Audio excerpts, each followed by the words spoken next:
Most people believe the difference between the wealthy and the middle class comes down to income, education, or luck, but that belief misses the real story. The gap is not primarily financial, it is psychological. It is rooted in two very different ways of interpreting risk, opportunity, time, and money. The wealthy operate under a mental framework that quietly contradicts much of what the middle class is taught to believe. These rules are not hidden behind closed doors or guarded by elites. They are unspoken because the people who follow them often assume they are obvious, while those who do not have been conditioned never to question the assumptions they inherited. One of the clearest differences appears in how debt is perceived.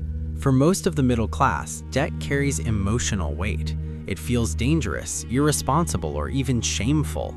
At the same time, that same group often uses debt to purchase items that provide no financial return. Cars, furniture, electronics, and lifestyle upgrades are routinely financed over long periods, with interest added on top of assets that steadily lose value. Meanwhile, those same individuals hesitate to borrow for investments that could grow or produce income. The wealthy approach this differently. They do not see debt as inherently good or bad. They see it as a tool. What matters is what the debt is attached to. When debt is used to acquire an asset that appreciates or generates cash flow, it functions as leverage. A rental property that produces income can service its own loan while increasing in value over time. A business loan can expand operations, increase revenue, and create equity far exceeding the cost of borrowing. In these situations, debt accelerates wealth creation. The wealthy understand opportunity cost at a mathematical level. If capital can earn a higher return when invested than the interest rate on borrowed money, then paying cash is not conservative, it is inefficient. This logic replaces emotion with calculation. The middle class, by contrast, often pays interest on liabilities and avoids leverage on assets, unintentionally slowing their financial progress year after year. Another major divide appears in what people prioritize. The middle class is trained to focus on income. Higher salaries, promotions, and stable paychecks are treated as the ultimate financial goal. While income is important, the wealthy understand that income alone does not build lasting wealth. Ownership does. There is a fundamental difference between being paid and owning something that produces value whether you are actively working or not.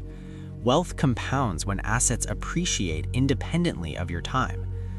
This is why many wealthy individuals report relatively modest salaries. Their net worth grows not because they earn more per hour, but because they own businesses, equity, real estate, or investments that compound over long periods. They are not trapped in a linear exchange of time for money. The middle class often remains in that linear model for decades, chasing incremental raises while their expenses rise in parallel. The wealthy, instead, redirect surplus income into ownership. They are less concerned with how impressive their paycheck looks and more concerned with how much equity they control. Every unnecessary lifestyle upgrade delays ownership. Every dollar spent purely on consumption is a dollar that cannot buy future freedom. The difference in spending behavior further highlights this divide. There is a popular myth that wealthy people are endlessly frugal, pinching pennies and avoiding all luxury. While waste is carefully eliminated, the real pattern is far more aggressive. Wealthy individuals spend heavily on opportunities that have asymmetric upside. They are willing to invest large sums when the potential return far outweighs the cost. This includes education that dramatically shortens the learning curve, access to networks that open doors to deals, and experiences that create strategic relationships rather than temporary pleasure.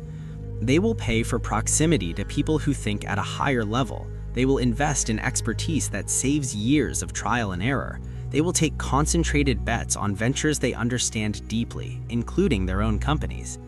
In contrast, the middle class often hesitates to spend on anything that does not feel immediately tangible or guaranteed.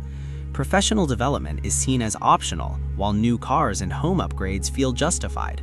This inversion is costly. Money spent on depreciating items disappears. Money spent on high-leverage opportunities can reshape an entire financial trajectory.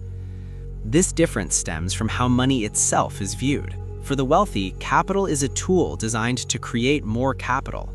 For the middle class, income is something to protect and then spend after saving a small portion. One mindset compounds, the other sustains.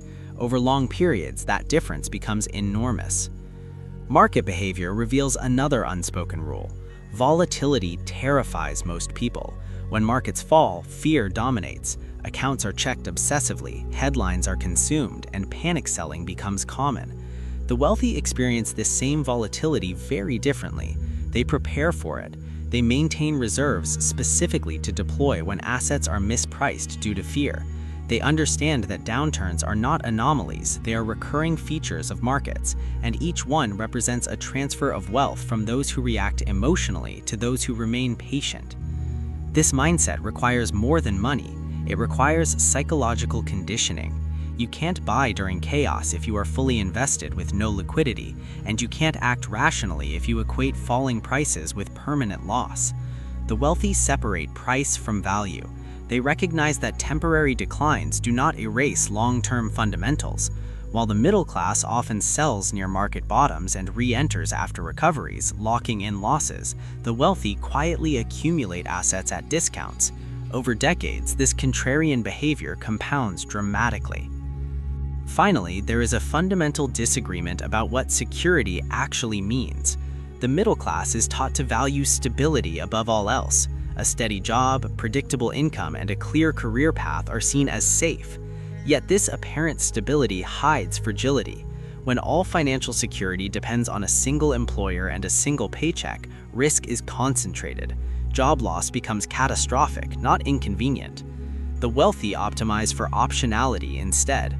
They build multiple income streams across different assets and ventures. They develop skills that are transferable across industries. They invest in relationships that span markets and geographies. This diversity may appear chaotic on the surface, but it dramatically reduces risk. When one source of income declines, others remain. When one industry contracts, opportunities exist elsewhere. Security is not created by predictability. It is created by choice. The middle class often mistakes stability for safety. The wealthy understand that true resilience comes from having multiple paths forward. Optionality provides flexibility. Flexibility provides survival, and survival over long enough periods leads to wealth.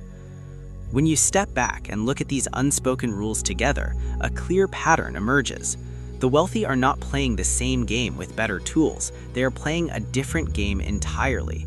They embrace strategic debt instead of fearing it. They prioritize ownership over income. They spend aggressively where upside is asymmetric. They treat volatility as an opportunity, not a threat. And they build optionality instead of clinging to fragile stability. The wealth gap persists not because information is unavailable, but because these principles challenge deeply ingrained beliefs.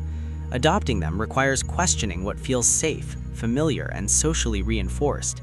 But for those willing to examine their financial operating system honestly, these unspoken rules offer more than insight. They offer a fundamentally different path forward. If this perspective resonated with you, make sure to like this video and subscribe to the channel. More content like this is coming, designed to help you think differently about money, wealth, and long-term freedom.